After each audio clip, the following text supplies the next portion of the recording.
अहमदनगरमधनं निलेश लंके आज आपला उमेदवारी अर्ज दाखल करणार आहेत। नगरमध्ये सुजय विखे विरुद्ध निलेश लंके अशी लढत बघायला मिळणार आहे। लंके शक्तिप्रदर्शन न करता साधेपणाने आपला अर्ज भरणार आहेत। आमदारकीचा राजीनामा देऊन लंके लोकसभेच्या मैदानामध्ये उतरत आहेत आणि आज ते आपला उमेदवारी अर्ज दाखल करत आहेत।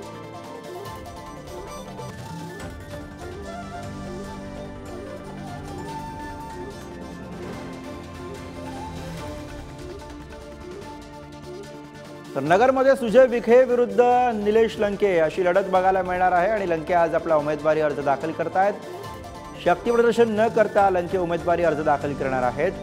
आमदारकीचा राजीनामा देऊन ते आता लोकसभेच्या मैदानामध्ये उतरलेले आहेत। शरद पवारांच्या राष्ट्रवादीकडून निलेश लंके यांना उमेदवारी देण्यात आली आहे।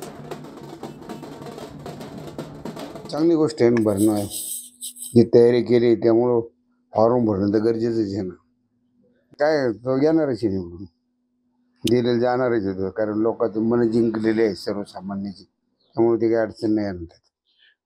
कारण कुठंतरी पड्यांचा कुठंतरी हे झालं, नाच झाला पाहिजे, कारण जी हुकुमशाही चालू आहे, जनशक्ती जी चालू आहे सध्या समाजावर जी रूढ झाली त्याचा कुठंतरी अंत झाला पाहिजे। या दृष्टिकोनाने ही लढाई जनतेने हातात घेतलेली लढाई, सर्वसामान्य माणूस आणि एक बलाढ्य शक्ती याच्या विरोधात लढणं मोठी कठीण बाब आहे, पण ही सर्वसामान्य जनतेच्या जीवावर ही लढाई चालू आहे।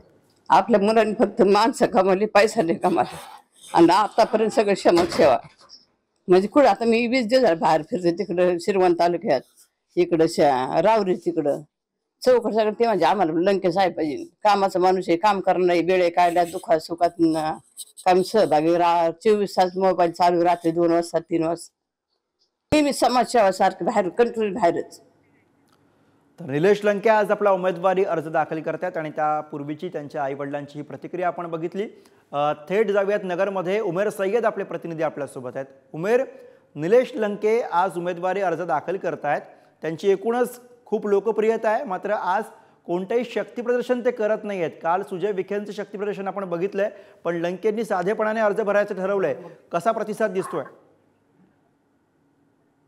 नक्कीच महाविकास आघाडीचे उमेदवार निलेश लंके आज आपला उमेदवारी अर्ज दाखल करणार आहे। अत्यंत साधेपणाने हा अर्ज दाखल करणार आहे। 2019च्या विधानसभा निवडणुकीवेळी देखील निलेश लंके यांनी अंध अपंग व्यक्तींना घेऊन आपला उमेदवारी अर्ज दाखल केला होता आणि आज कोणताही शक्ती प्रदर्शन किंवा कोणताही बडा नेता उपस्थित नाहीये। अत्यंत साधेपणाने हे अर्ज दाखल होणार आहे। विशेष म्हणजे महायुतीचे उमेदवार सुजय विखे पाटील यांच्या प्रचारार्थ काल मुख्यमंत्री उपमुख्यमंत्री अहमदनगर मध्ये होते। सुजय विखे यांच्या प्रचारार्थ सभा घेण्यात आली, त्यावेळी एकनाथ शिंदे मुख्यमंत्री यांनी निलेश लंकेवरती टीका केली आहे। कुठेतरी महाविकास आघाडीच्या रावणरूपी लंकेचं दहन करायचं असल्याचं मुख्यमंत्री एकनाथ शिंदे यांनी सांगितलं आहे आणि त्यामुळे आता निलेश लंके अत्यंत साधेपणाने आपला उमेदवारी अर्ज दाखल करून या टीकेला काय उत्तर देतात हे पाहणं आता महत्त्वाचं ठरणार आहे।